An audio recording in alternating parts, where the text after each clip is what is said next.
이 앞전에 트럼프의 관세 쇼크를 맞고 폭락했을 때 보시면 아시겠지만 다 따라서 내려가요. 나스닥이 하락을 하면 디커플링으로 상승하지 못한다라는 거죠. 그래서 물론 제가 분석한 내용이 틀릴 수도 있겠지만 지금 현재로서는 이 주식을 의 비중을 줄여서 현금을 확보를 한 뒤에 다시 한번 나스닥이 쇼크를 맞고 뭐 관세 쇼크의 저점이나 아니면 추세선 하단 5번 구간까지 하락을 하게 되면 그 현금을 보유했던 현금을 매수를 하게 되면 훨씬 더 본인의 평단가를 확연히 끌어낼 수 있다라는 거죠. 현재 뭐 전체적인 저 같은 경우는 뭐 나스닥 지수 포함 뭐 유로존, 뭐 니케이, 기타 전 세계 증시를 매도 포지션을 잡고 있는데 상단이죠. 지금 매도 수량이 457개 정도 되는데 일단 증시 자체는 미국이 대장주기 때문에 미국 증시가 빠지게 되면 뭐 아시아, 유럽들도 다 빠지죠. 뭐 중국 포함.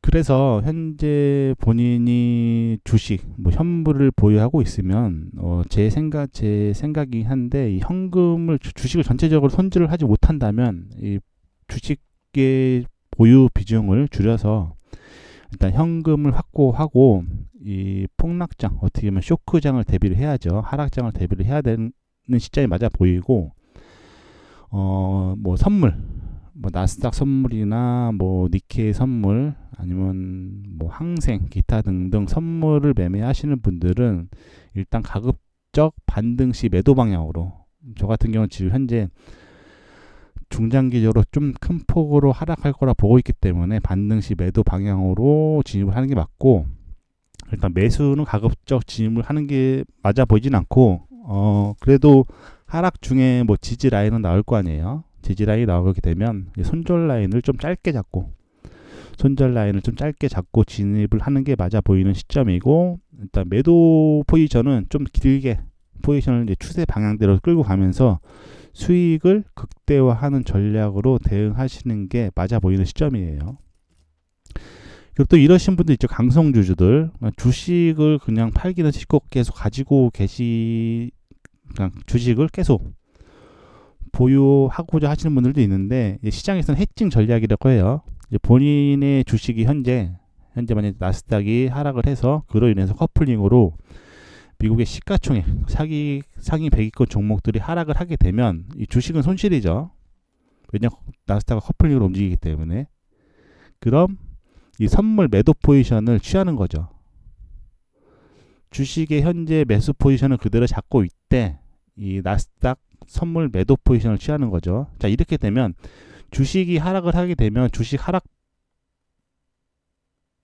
인한 손실을 나스닥 하락이 따라가면서 나스닥은 지금 매도 포지션을 취하게 되면 하락하면 수익이 되는 거고 상승하게 되면 손실이 되는 거죠. 자, 주식이 하락을 하게 되면 주식 손실분을 나스닥 하락의 수익분이 따라가면서 일단은 세이브를 시키는 거죠. 손실을 만회를 시키면서 따라 들어가는 거죠. 반대로 주식이 오른다고 하더라도 주식이 올라오게 되면 주식의 평가 손실은 수익이죠. 수익이고 나스닥은 매도 포지션을 취했으니까 상승하게 되면은 손실인데 나스닥 손실분을 주식 상승으로 세이브를 시키는 거죠. 시장에서는 이제 해칭. 물론 뭐 수익이 나는 건 아니에요. 수익이 나는 그 전략은 아니고 손실이 났을 때 이 손실을 최소화하면서 시장에 따라 붙는 전략이라는 거죠. 자, 그리고 지금 비트코인도 대략적으로 한 770만 태도 정도 지금 포지션을 갖고 있는데 하나로 따지게 되면은 한 80억, 90억 정도, 한 90억 정도 되죠. 지금 비트코인하고 나스닥하고 지금 별개로 보시는 분들이 많은데 이 1번 구간부터 이 차트상에 보시는 코로나19 사태 때부터 보시게 되면 이 단기적으로 비트코인과 나스닥이 디커플링으로 움직일 수 있어도 큰 추세 방향상 상승 추세에 접어들게 되면 물론 나스닥이 먼저 갈 때도 있고 비트코인이 먼저 갈 수 있는데 결국은 같은 방향으로 움직였다는 거죠. 이미 과거에 1번, 1번, 3번, 2번, 4번 코로나 관세 쇼크까지 다 커플링으로 움직였어요. 단기적으로는 디커플링으로 움직였을 수도 있겠지만 중장기적으로는 커플링으로 움직였다라는 거죠. 이 말은 다시 말해서 현재의 나스닥이 추가 상승을 이어가지 못하고 힘이 풀리면서 5번 구간까지 하락을 하게 되면 이 비트코인 또한 중장기적으로 나스닥을 따라서 하락할 가능성이 상당히 높다라는 거죠.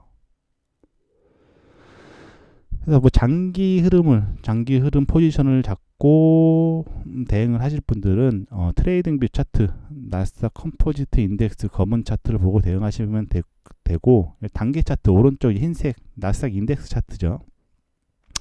나스닥 인덱스 차트 같은 경우는 지금 뭐 1시간 봉이나 30분 봉으로 인해서 일단 작동을 해서 뭐 그날 단기 지지와 저항 라인을 어떻게 예상 저항과 지지 라인이죠.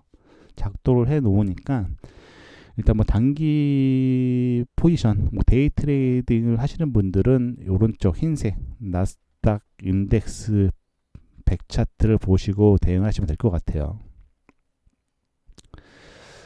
그리고 아까 말씀드렸다시피 지금 나스닥이 추세선 하단 5번 구간까지 하락을 하게 되면 이 시가총액 나스닥 시가총액 상위 100위권 종목은 100위 종목들이죠. 뭐 테슬라, 엔비디아, 애플, 팔란티어, 구글, 메타 등등은 현저가 대비 마이너스 30%에서 최대 마이너스 50%까지도 다시 한번 하락할 가능성이 높아요. 이 말은 다시 말해서 본인의 현재 전체 자산이 마이너스 30%에서 50%까지도 하락할 가능성이 높다라는 거죠. 물론 판단은 본인들이 잘 하시면 되겠지만 현재의 미국 증시 자체가 이 정상은 아니에요. 원래 과거에는 전쟁 불확실성, 뭐 이란과 이스라엘 뭐 전쟁 불확실성, 또 현재 미국도 개입을 했는데 이런 불확실성이 있게 되면은 증시는 완전히 폭락을 맞고 하락을 하는 게 맞는데 현재까지도 버티고 있다라는 거죠. 이 말은 다시 말해서 현재의 미국 증시가 정상은 아니라고 저는 판단을 하고 있다라는 거예요.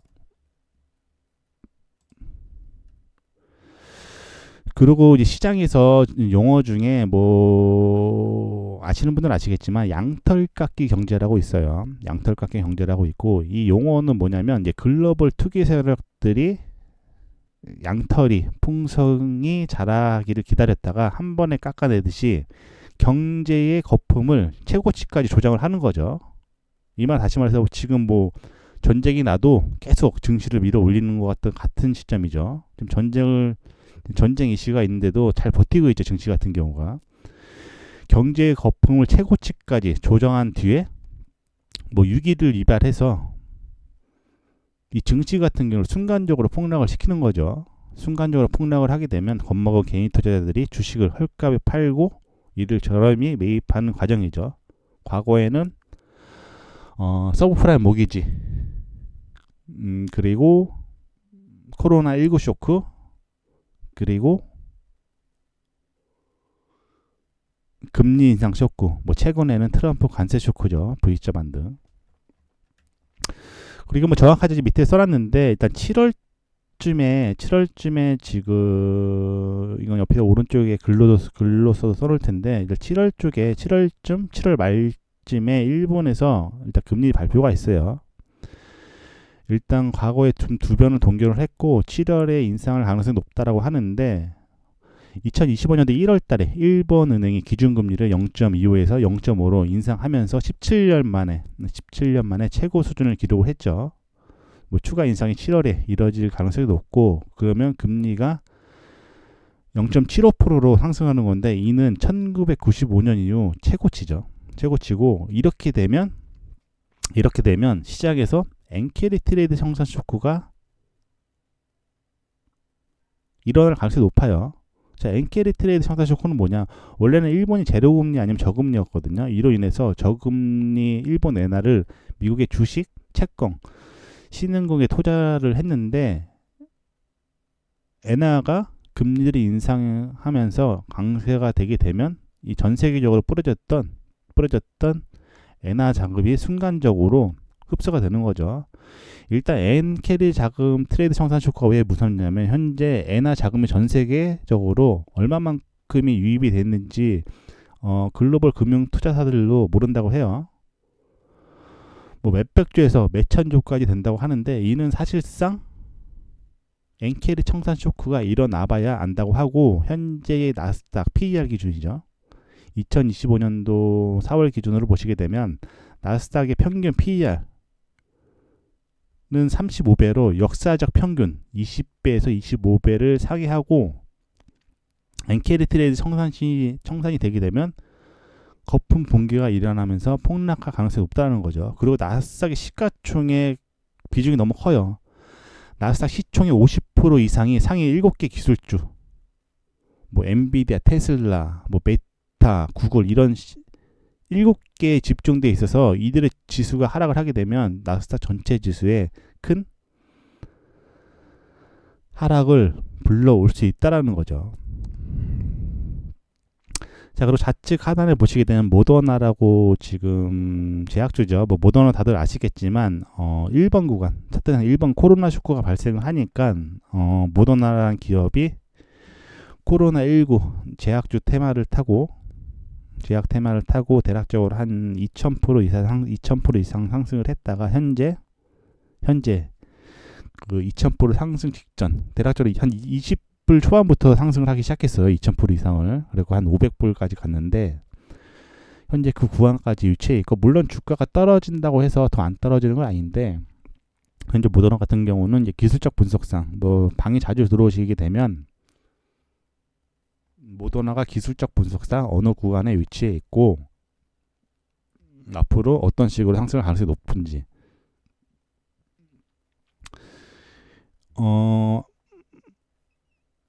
시가총액 상위 100위권 종목들 같은 경우는 나스닥이 하락을 하게 되면 못 올라가요. 디커플링으로. 하지만 모더나나 중소형 제약주들 같은 경우는 폭발적으로 상승하는 경우가 많아요. 폭락장에서도 급등하는 주식은 나오죠. 폭락장에서도 급등하는 주식은 나오고 제가 여러 종목을 분석을 했을 때 현재로서는 제가 보는 관점으로는 모더나가 이렇게 보이고 현재가 대비 한 지지를 받고 상승을 하게 되면 한 400%에서 한 500% 정도까지는 상승할 가능성이 높고, 또 좋게 보고 있는 주식은 모더나도 있고 모자이크 컴퍼니, 에그플레이션 관련주죠. 지구온난화 그로 인한 작황 감소가 일어나게 되면 에그플레이션 테마주가 움직이기 시작하게 되는데 그 미국 쪽에서 에그플레이션 대장주가 모자이크 컴퍼니고 모자이크 컴퍼니를 따라서 커플링으로 움직이는 국내 주식의 에그플레이션 관련주는 한일사료예요. 일단 이건 참고해서 잘 들으시면 될 것 같고, 그래서 중장기적으로는 일단 제가 보는 관점으로는 이 하락장을 대비를 해야 된다. 하락장을 대비를 해야 되고 주식 특히 현물 하시는 분들은 일단 현재 구간에서 뭐 주식을 다 청산을 하지 못하더라도 쇼크장을 대비해서 어느 정도 현금을 확보하고 쇼크를 받고 증시가 폭락을 하면서 시가총액 상위 100위권 종목들도 끌어내리게 되면 그 보유했던 현금을 가지고 저점 매수의 기회를 잡으시면 되고, 비트코인도 반등 시 매도로 따라 들어가야 된다. 왜? 단기적으로 디커플링으로 움직일 수 있어도 과거에 1, 2, 3, 4 관세 쇼크 폭락까지 단기적으로 디커플링으로 움직일 수 있어도 이 중장기적으로는 다 커플링으로 움직였다라는 거죠. 커플링 움직였기 때문에 비트코인 또한 반등 시 매도 포지션으로 길게 끌고 가는 전략으로 대응하시는 게 맞아 보이고, 일단 뭐 단기 매매를 하시는 분은 오른쪽은 나스닥 100 차트니까 이건 뭐 30분봉이나 1시간 분봉상에서 당일 뭐 단기 지지나 단기 저항 구간을 제가 작도를 하고 설명을 써 놓을 테니까 이거를 보시고 대응을 하시면 될 것 같고, 일단은 제가 바라보는 뷰는 중장기적으로는 조정장을 대비를 해야 되는 시점이다. 이 상승은 점진적 상승이지만 이 시장 자체는 항상 불확실성을 내재를 안고 움직이고 있죠.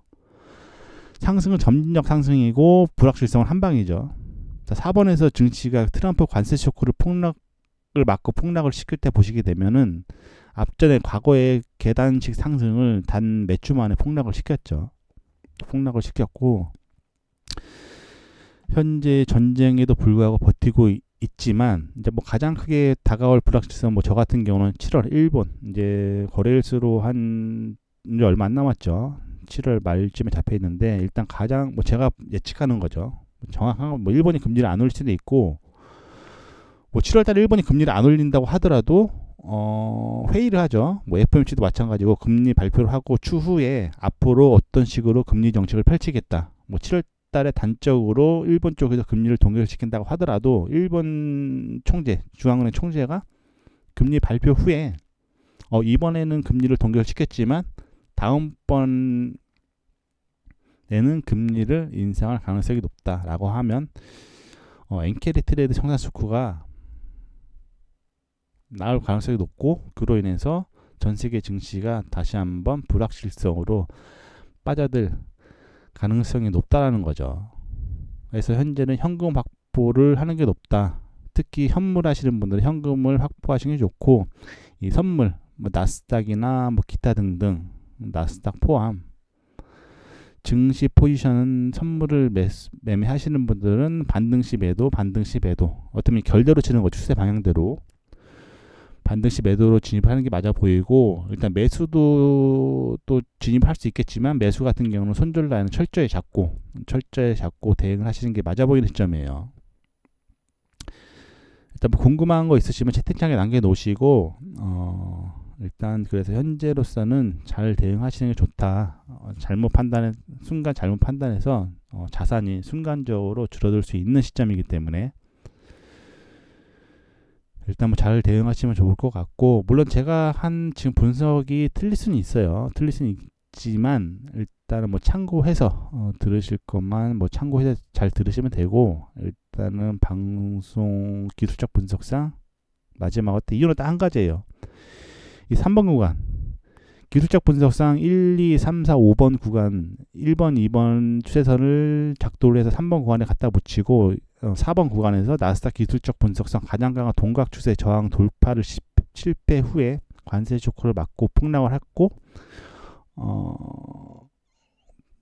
중국 관세 유예를 시켜준다고 해서 V자 반등을 일으켜서 V자 반등 상세를 유지를 해서 전고까지 상승을 했지만 전고를 돌파한다고 하더라도 위로 바로 4번에서 연결되는 저항 라인까지 얼마 안 남았다는 거죠. 이 말은 다시 말해서 위로 상승 공간이 얼마 안 남았다는 거죠. 이 말은 다시 말해서 5번 시나리오대로 증시가 하락을 하게 되면 현물 또한 나스닥을 따라서 폭락할 가능성이 높다는 거죠. 그래서 일단 뭐 잘들 대응하시고 일단 좋은 결과 있으시면 좋겠습니다. 현재 이란과 이스라엘의 전면전을 인해서 시장의 불확실성이 확대된 시점에 일단 미국까지 개입을 하면서 일단 불확실성이 더 확대된 시점이죠.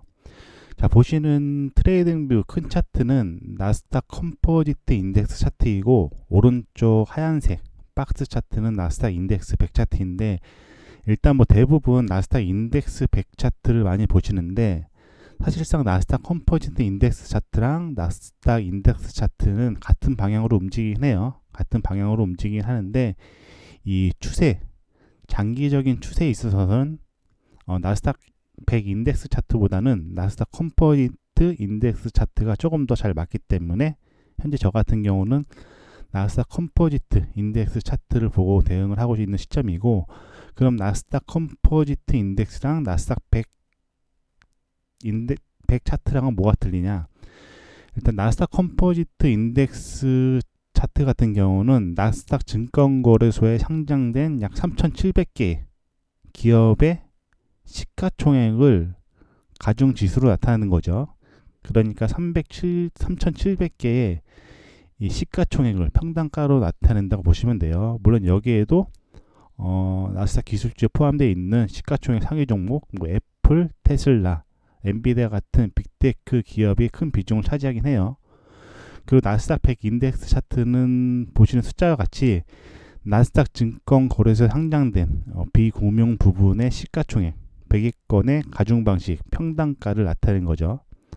물론 여기도 애플, 테슬라, 엔비디아, 마이크로소프트, 애플 같은 시가총액 상위 종목군들이 포함되어 있어요. 그러니까 수치만 약간 틀릴 뿐이지 가는 방향은 똑같다. 가는 방향은 똑같지만 이 장기적인 기술적 분석상 추세선, 특히 추세선의 지지와 저항에 있어서는 현재 나스닥 인덱스 100보다는 나스닥 컴포지트 인덱스가 조금 더 신뢰도가 높다라는 거죠. 자, 보시는 차트를 보시게 되면 숫자로 적어놨죠. 뭐 1번, 2번 노란색으로 1번, 2번, 3번, 4번, 5번 이런 식으로 지금 표시를 해놨는데, 자 1번 같은 경우는 자 1번에 움직이기 전에 주가가 폭락을 했죠. 자, 기술적 분석, 특히 추세를 선을 작도를 함에 있어서 이제 중요했던 저점과 저점을 연결을 하던가 아니면 중요했던 고점을 연결을 해야 주가가 지지라인에 붙게 되면 그 반발력이 더 강하고, 반대로 저항 구간에 붙게 되면 그 매도 압력이 더 크다라는 거죠. 자, 1번 같은 경우에 저점은 어떤 시점, 어느 구간이었냐? 직전에 코로나 쇼크가 발생하면서 전 세계 증시가 폭락을 했죠. 그때가 1번의 저점이고, 자, 2번의 저점은 어떤 구간이냐? 1번의 저점, 즉 증시가 폭락을 하니까 전 세계적으로 글로벌 금융위기가 왔고, 이로 인해서 미국에서 경기를 살리고자 금리를 제로금리로 낮추고 시중에 돈을 무한대로 풀어내는 양적 완화 정책을 실행을 한 거죠. 양적 완화 정책을 실행을 했고, 그로 인해서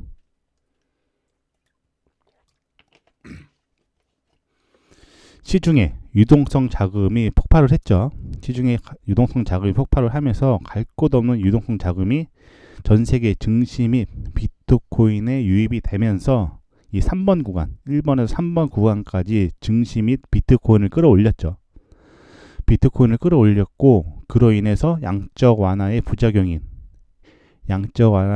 부작용인 화폐 가치 하락으로 인한 소비자 물가, 인플레이션이 폭발을 하니까 3번 구간에서 시중에 유동성 자금을 풀어내는 금리 인상 정책을 펼친 거예요. 자, 1번과 2번을 작도를 해서 동일선상으로 움직이는 추세선을 작도를 해서 이 3번 구간에 갖다 붙인 거죠. 1번과 2번에 1번 코로나 쇼크의 저점과 2번 금리 인상 쇼크의 저점을 작도를 먼저 하는 거죠. 1번과 2번의 작도를 먼저 하고 동일선상으로 움직인 추세선을 복사를 해서 3번 구간에 갖다 붙이게 되면, 자 3번에서 금리 인상 쇼크를 맞고 2번 구간까지 폭락을 했지만 금리 인상 쇼크를 시장에서 완화를 시키고 나서 다시 4번 구간까지 끌어올렸다는 거죠. 어떻게 보면 3번이 미국 증시 나스닥의 1차 신고가고 4번 구간이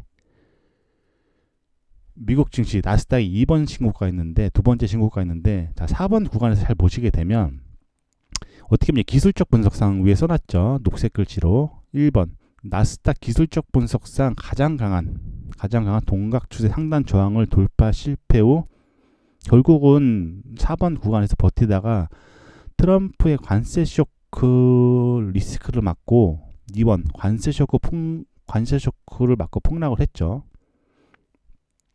차라리 저때 관세 쇼크 폭락을 맞고 하락을 했을 때 이 1번, 2번, 5번으로 연결되는 추세선 하단까지 지지를 해서 내려왔으면은 좀 좋았지만, 2번 구간에 관세 쇼크를 맞고 전 세계 증시가 폭락을 하니까 트럼프가 말을 바꿔버렸죠. 미국 채권의 매도세가 폭발하니까 트럼프가 이렇게 놔두면 좀 불안하겠다라고 생각을 해서 관세를 전 세계적으로 특히 중국의 관세를 유예를 시켜줬죠. 그러면서 V자 반등이 나온 시점이었어요. V자 반등이 나온 시점이었는데,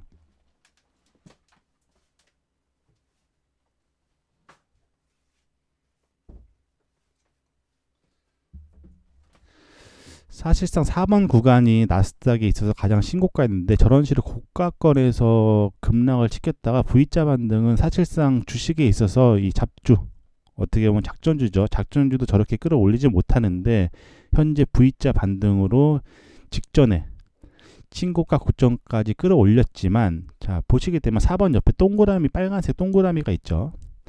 빨간색 동그라미가 있는데 이 기술적 분석상 가장, 나스닥에 있어서 기술적 분석상 가장 강한 저항 구간인데 현재 신고가를 돌파한다고 하더라도 위로 상승 공간이 얼마 안 남았다라는 거죠. 이 3번 녹색 글씨 3번에 설명이 났죠. 지금 V자 반동을 일으켜서 V자 반등의 상승 추세를 이어가고 전고점까지 확인을 했지만, 이 사실상 전고점이 막말로 전고점이 뚫린다고 하더라도 위로 상승 구간이 얼마 없다라는 거죠. 빨간색 동그라미 구간, 빨간색 동그라미 구간처럼 위로 상승 공간이 없는데 이 파란색 화살표 5번 지점까지의 하락 공간은 너무 많이 남았다라는 거죠. 그래서 뭐 제가 보는 관점으로는 특히 시가총액 상위 100위 종목군들 있죠. 뭐 나스닥에 포함되어 있는, 특히 국내에서 많이 거래하고 있는 뭐 테슬라, 엔비디아, 팔란티어, 구글, 애플, 마이크로소프트, 메타 등등 이 시가총액 상위 100위권 종목들은 이 앞전에 트럼프의 관세 쇼크를 받고 폭락했을 때 보시면 아시겠지만 다 따라서 내려가요. 나스닥이 하락을 하면 디커플링으로 상승하지 못한다라는 거죠. 그래서 물론 제가 분석한 내용이 틀릴 수도 있겠지만 지금 현재로서는 이 주식의 비중을 줄여서 현금을 확보를 한 뒤에 다시 한번 나스닥이 쇼크를 받고 뭐 관세 쇼크의 저점이나 아니면 추세선 하단 5번 구간까지 하락을 하게 되면 그 현금을, 보유했던 현금을 매수를 하게 되면 훨씬 더 본인의 평단가를 확연히 끌어낼 수 있다라는 거죠. 현재 뭐 전체적인 저 같은 경우는 뭐 나스닥 지수 포함 뭐 유로존, 뭐 니케이, 기타 전 세계 증시를 매도 포지션을 잡고 있는데 상단이죠. 지금 매도 수량이 457개 정도 되는데, 일단 증시 자체는 미국이 대장주기 때문에 미국 증시가 빠지게 되면 뭐 아시아, 유럽들도 다 빠지죠. 뭐 중국 포함.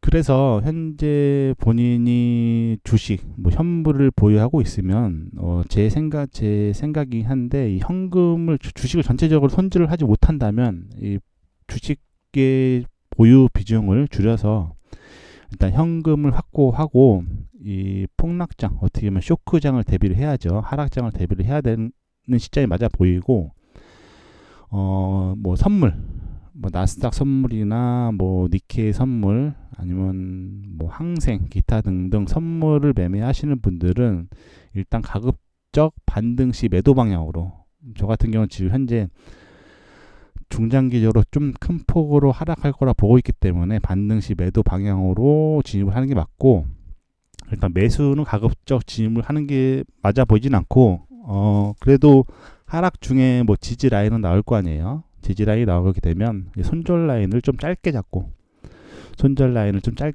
진입을 하는 게 맞아 보이는 시점이고, 일단 매도 포지션은 좀 길게 포지션을 이제 추세 방향대로 끌고 가면서 수익을 극대화하는 전략으로 대응하시는 게 맞아 보이는 시점이에요. 그리고 또 이러신 분들 있죠. 강성주주들, 주식을 그냥 팔기는 싫고 계속 가지고 그냥 주식을 계속 보유하고자 하시는 분들도 있는데, 시장에서는 해칭 전략이라고 해요. 본인의 주식이 현재 만약 나스닥이 하락을 해서 그로 인해서 커플링으로 미국의 시가총액 상위 100위권 종목들이 하락을 하게 되면 이 주식은 손실이죠. 왜냐, 나스닥은 커플링으로 움직이기 때문에. 그럼 이 선물 매도 포지션을 취하는 거죠. 주식의 현재 매수 포지션을 그대로 잡고 있대 이 나스닥 선물 매도 포지션을 취하는 거죠. 자, 이렇게 되면 주식이 하락을 하게 되면 주식 하락 그로 인한 손실을 나스닥 하락이 따라가면서, 나스닥은 지금 매도 포지션을 취하게 되면 하락하면 수익이 되는 거고 상승하게 되면 손실이 되는 거죠.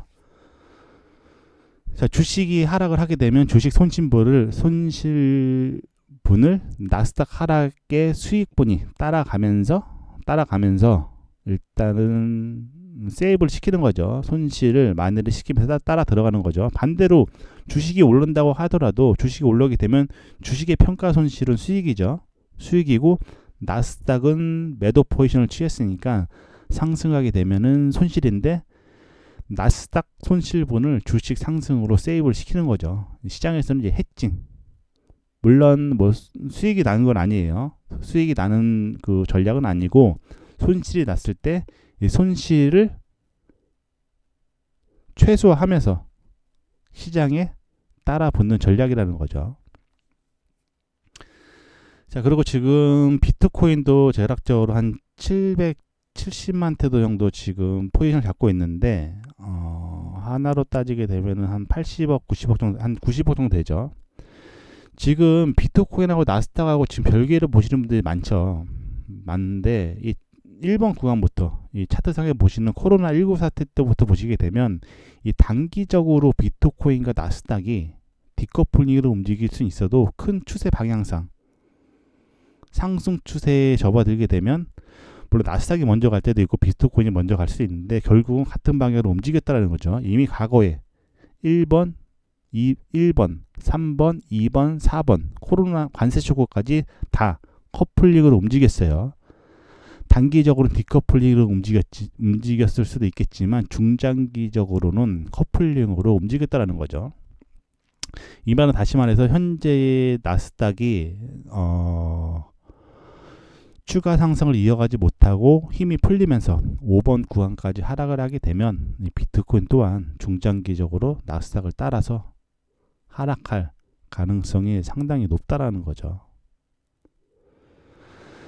그래서 뭐 장기 흐름 포지션을 잡고 대응을 하실 분들은 트레이딩뷰 차트, 나스닥 컴포지트 인덱스 검은 차트를 보고 대응하시면 되고, 단기 차트 오른쪽 흰색 나스닥 인덱스 차트죠. 나스닥 인덱스 차트 같은 경우는 지금 뭐 1시간 봉이나 30분 봉으로 인해서 일단 작동을 해서 뭐 그날 단기 지지와 저항 라인을 어떻게 예상 저항과 지지 라인이죠. 작동을 해 놓으니까 일단 뭐 단기 포지션, 뭐 데이 트레이딩을 하시는 분들은 오른쪽 흰색 나스닥 인덱스 100 차트를 보시고 대응하시면 될 것 같아요. 그리고 아까 말씀드렸다시피 지금 나스닥이 추세선 하단 5번 구간까지 하락을 하게 되면 이 시가총액, 나스닥 시가총액 상위 100위권 종목은 100위 종목들이죠. 뭐 테슬라, 엔비디아, 애플, 팔란티어, 구글, 메타 등등은 현재가 대비 마이너스 30%에서 최대 마이너스 50%까지도 다시 한번 하락할 가능성이 높아요. 이 말은 다시 말해서 본인의 현재 전체 자산이 마이너스 30%에서 50%까지도 하락할 가능성이 높다라는 거죠. 물론 판단은 본인들이 잘 하시면 되겠지만 현재의 미국 증시 자체가 이 정상은 아니에요. 원래 과거에는 전쟁 불확실성, 뭐 이란과 이스라엘, 뭐 전쟁 불확실성, 또 현재 미국도 개입을 했는데 이런 불확실성이 있게 되면은 증시는 완전히 폭락을 맞고 하락을 하는 게 맞는데 현재까지도 버티고 있다라는 거죠. 이 말은 다시 말해서 현재의 미국 증시가 정상은 아니라고 저는 판단을 하고 있다라는 거예요. 그리고 이제 시장에서 용어 중에 뭐 아시는 분들은 아시겠지만 양털깎기 경제라고 있어요. 양털깎기 경제라고 있고, 이 용어는 뭐냐면 이제 글로벌 투기 세력들이 양털이 풍성이 자라기를 기다렸다가 한 번에 깎아내듯이 경제의 거품을 최고치까지 조정을 하는 거죠. 이 말 다시 말해서 지금 뭐 전쟁이 나도 계속 증시를 밀어 올리는 것 같은 시점이죠. 지금 전쟁 이슈가 있는데도 잘 버티고 있죠. 증시 같은 경우가. 경제 거품을 최고치까지 조정한 뒤에 뭐 유기를 유발해서 이 증시 같은 경우는 순간적으로 폭락을 시키는 거죠. 순간적으로 폭락을 하게 되면 겁먹은 개인 투자자들이 주식을 헐값에 팔고 이를 저렴이 매입하는 과정이죠. 과거에는 서브프라임 모기지, 그리고 코로나19 쇼크, 그리고 금리 인상 쇼크, 뭐 최근에는 트럼프 관세 쇼크죠. V자 반등. 그리고 뭐 정확하게 밑에 써놨는데 일단 7월쯤에 지금 이건 옆에 오른쪽에 글로 써서 써놓을 텐데 일단 7월 말쯤에 일본에서 일단 금리 발표가 있어요. 일단 과거에 두 변을 동결을 했고 7월에 인상할 가능성이 높다라고 하는데 2025년도 1월 달에 일본 은행이 기준금리를 0.25에서 0.5로 인상하면서 17년 만에 최고 수준을 기록을 했죠. 뭐 추가 인상이 7월에 이뤄질 가능성이 높고 그러면 금리가 0.75%로 상승하는 건데 이는 1995년 이후 최고치고 이렇게 되면 시장에서 엔캐리 트레이드 청산 쇼크가 일어날 가능성이 높아요. 자, 엔캐리 트레이드 청산 쇼크는 뭐냐? 원래는 일본이 제로금리 아니면 저금리였거든요. 이로 인해서 저금리 일본 엔화를 미국의 주식, 채권, 신흥국에 투자를 했는데 엔화가 금리들이 인상하면서 강세가 되게 되면 이 전 세계적으로 뿌려졌던 엔화 자금이 순간적으로 흡수가 되는 거죠.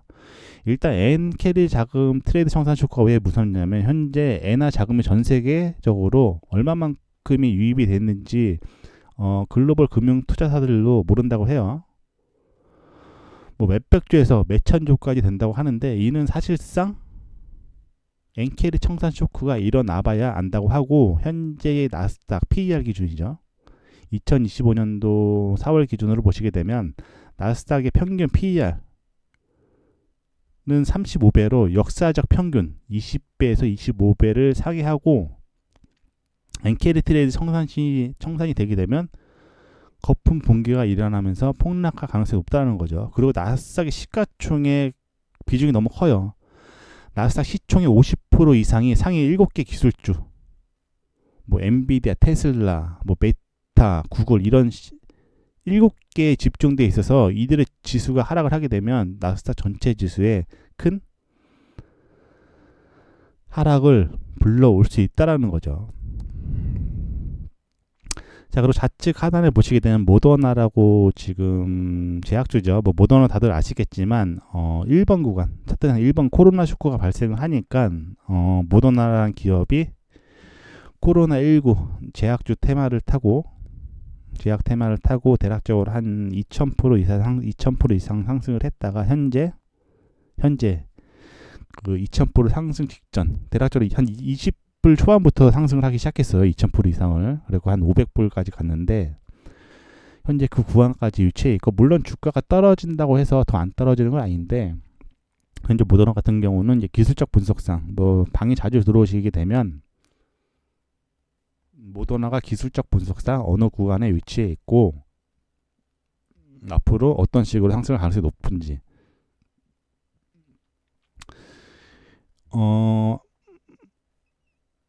시가총액 상위 100위권 종목들 같은 경우는 나스닥이 하락을 하게 되면 못 올라가요. 디커플링으로. 하지만 모더나나 중소형 제약주들 같은 경우는 폭발적으로 상승하는 경우가 많아요. 폭락장에서도 급등하는 주식은 나오죠. 제가 여러 종목을 분석을 했을 때 현재로서는 제가 보는 관점으로는 모더나가 이렇게 보이고 현재가 대비 한 지지를 받고 상승을 하게 되면 한 400%에서 한 500% 정도까지는 상승할 가능성이 높고 또 좋게 보고 있는 주식은 모더나도 있고 모자이크 컴퍼니, 에그플레이션 관련주죠. 지구온난화 그로 인한 작황 감소가 일어나게 되면 에그플레이션 테마주가 움직이기 시작하게 되는데 그 미국 쪽에서 에그플레이션 대장주가 모자이크 컴퍼니고 모자이크 컴퍼니를 따라서 커플링으로 움직이는 국내 주식의 에그플레이션 관련주는 한일사료예요.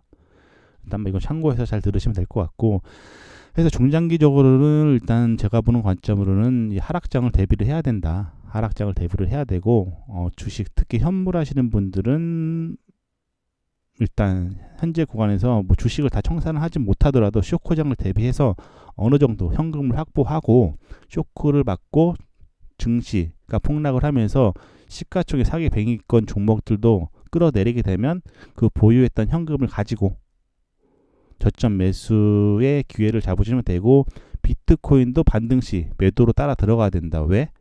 단기적으로 디커플링으로 움직일 수 있어도 과거에 1, 2, 3, 4 관세 쇼크 폭락까지 단기적으로 디커플링으로 움직일 수 있어도 이 중장기적으로는 다 커플링으로 움직였다라는 거죠. 커플링 움직였기 때문에 비트코인 또한 반등 시 매도 포지션으로 길게 끌고 가는 전략으로 대응하시는 게 맞아 보이고, 일단 뭐 단기 매매를 하시는 분은 오른쪽은 나스닥 100 차트니까 이건 뭐 30분봉이나 1시간 분봉상에서 당일 뭐 단기 지지나 단기 저항 구간을 제가 작도를 하고 설명을 써 놓을 테니까 이거를 보시고 대응을 하시면 될 것 같고, 일단은 제가 바라보는 뷰는 중장기적으로는 조정장을 대비를 해야 되는 시점이다. 이 상승은 점진적 상승이지만 이 시장 자체는 항상 불확실성을 내재를 안고 움직이고 있죠. 상승은 점진적 상승이고 불확실성은 한방이죠.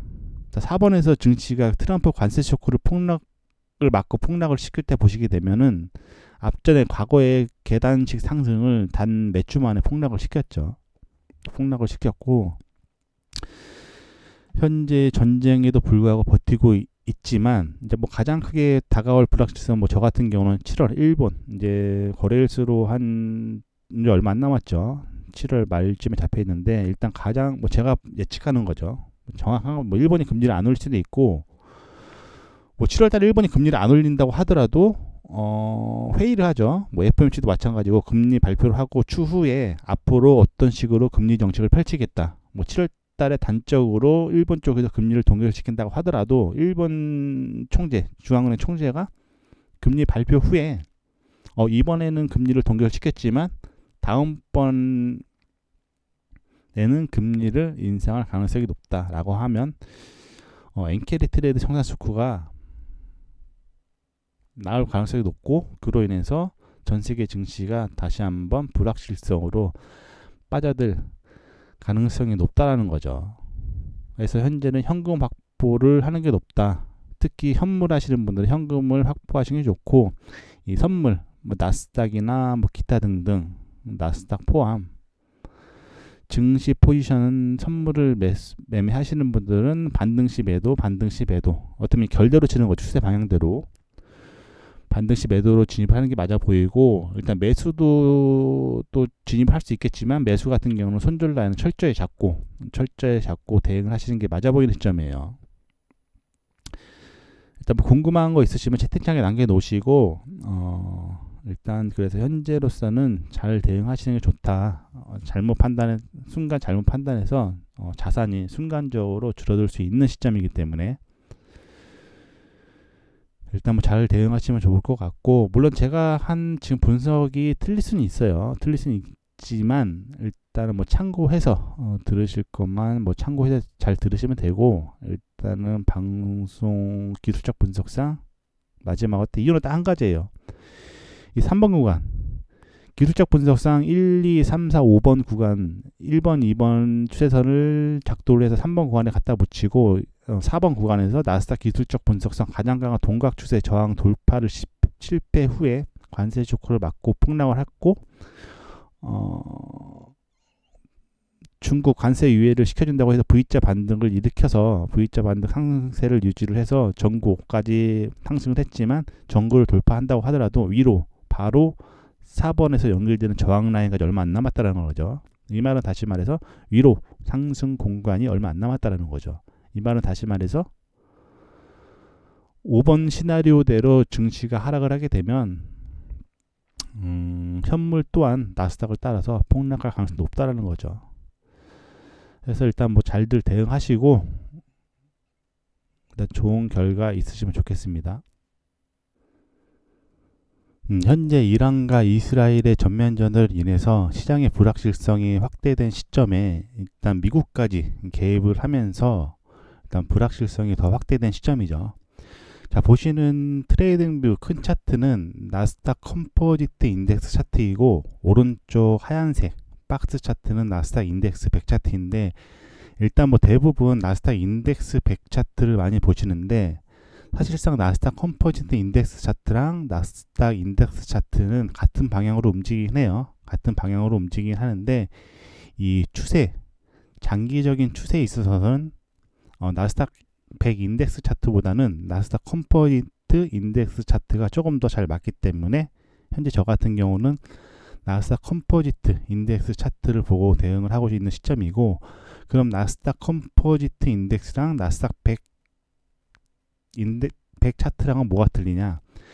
일단 나스닥 컴포지트 인덱스 차트 같은 경우는 나스닥 증권거래소에 상장된 약 3,700개 기업의 시가총액을 가중지수로 나타내는 거죠.